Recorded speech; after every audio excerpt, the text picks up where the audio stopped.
তোমরা আশা করছি সকলেই ভালো আছো। আগের দিন আমরা আদিম মানুষের নানান দিকটা পড়েছিলাম। আজকে আমরা তারই পরের পৃষ্ঠাটা পড়ব, ভারতীয় উপমহাদেশে আদিম মানুষ। ঠিক আছে, তো এই সময়ে পাথরের যুগ শুরু হয়েছে। এই যুগে কি হয়েছে না, পাথরের যুগে মানুষের ইতিহাসের একটা বড় অংশ পাথরের যুগকে এই যুগে 3টি ভাগে ভাগ করা হয়েছিল।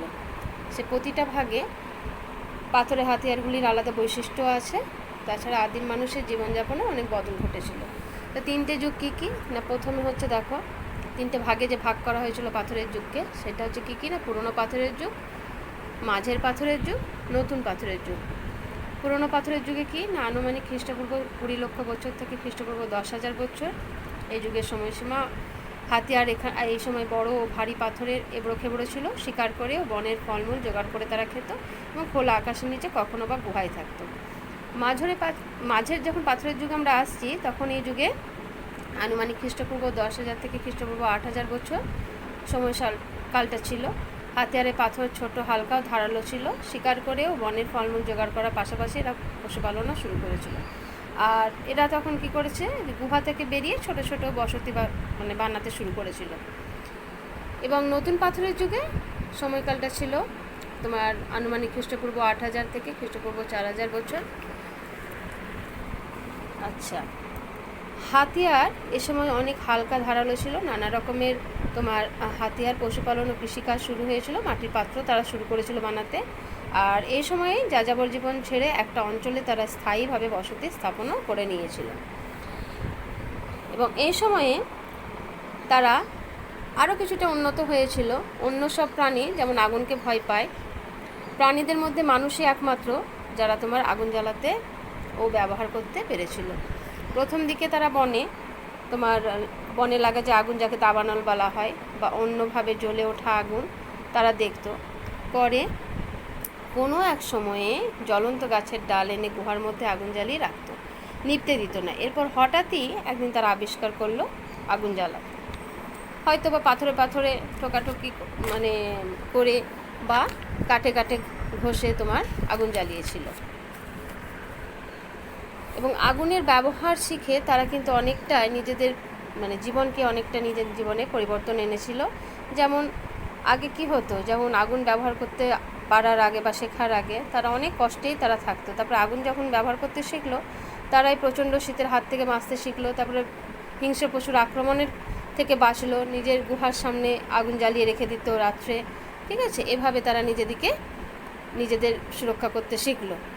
তারপরে কি হয়েছে যে তোমার আগুন জ্বালাতে শেখার পর কাঁচা মাংসকে তারা ঝলসে খেতে শিখলো। সেটা সুস্বাদু এবং নরম এবং হজমেও তোমার সুবিধা হলো। হ্যাঁ, এভাবে তারা নিজেদের বুদ্ধিকে বিকাশ করলো।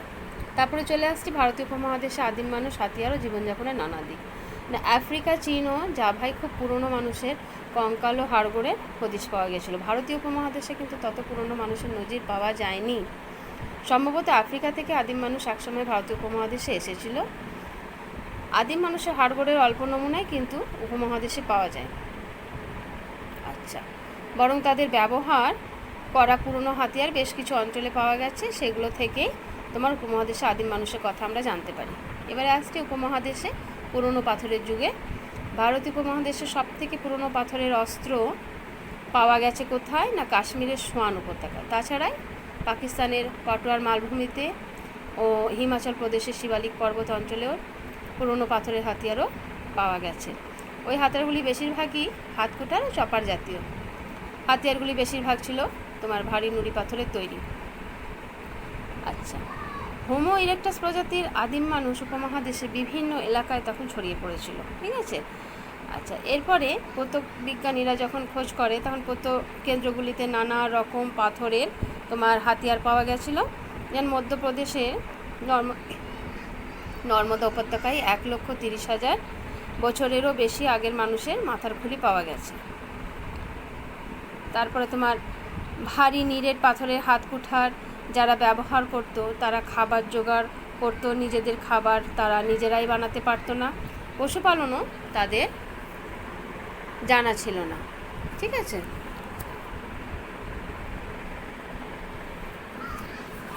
এছাড়া তোমার ফলে নানান জায়গায় ঘুরে ঘুরে দিন কাটাতে হতো তাদের। সেই যাযাবর জীবনে পাকাপাকি একটি অঞ্চলে বসতি গড়ে তুলতে তখনও আদিম মানুষ পারেনি। কিছু সময় থাকার জন্য তারা বেছে নিত কোনো প্রাকৃতিক গুহা, আর তা না পেলে তারা কী করতো, খোলা আকাশের নিচে দিন কাটাতো। পুরনো পাথরের যুগে আদিম মানুষের জীবন ছিল বেশ কঠিন ও কষ্টে। দলবদ্ধভাবে তারা কিন্তু থাকতো এবং তারা দলবদ্ধভাবে পশু শিকার করতো, মিলেমিশে খাবার ভাগ করে নিত। প্রচণ্ড ঠান্ডা থেকে বাঁচতে পশুর চামড়া, গাছের ছালও তারা ব্যবহার করতো। আদিম মানুষ তখনও কিন্তু পোশাক তৈরি করতে শেখেনি। উপমহাদেশের কয়েকটি অংশে তেমন পুরনো গুহা বসতি নজির রয়েছে, যেমন উত্তর পশ্চিম পাকিস্তানের সাংঘাও, কর্ণাটকের কুর্নুল, মধ্যপ্রদেশে ভীমবেটকা। এই টুকরো কথাগুলো তোমরা একটু পড়ে নিও। এর মধ্যে যেমন ভীমবেটকা আছে, খুব ইম্পর্টেন্ট। এদিকে আছে হুমসুগি উপত্যকা, তারপরে তোমার এদিকে আছে লুসি। এগুলো অনেক সময় কি হয়, তোমার টিকা হিসেবে আসে, তো এইগুলো তোমরা চাইলে মুখস্থ করে নিতে পারো। ঠিক আছে, তো আজ এই অবধি থাক। পরের দিন আমি পরের পৃষ্ঠাটা আলোচনা করব, দিয়ে তোমাদের টেক্সট থেকে যে প্রশ্ন উত্তরগুলো আছে সেগুলো একদিন আমি চেষ্টা করব করে দেওয়ার জন্য। তাহলে আজ এই পর্যন্তই থাক।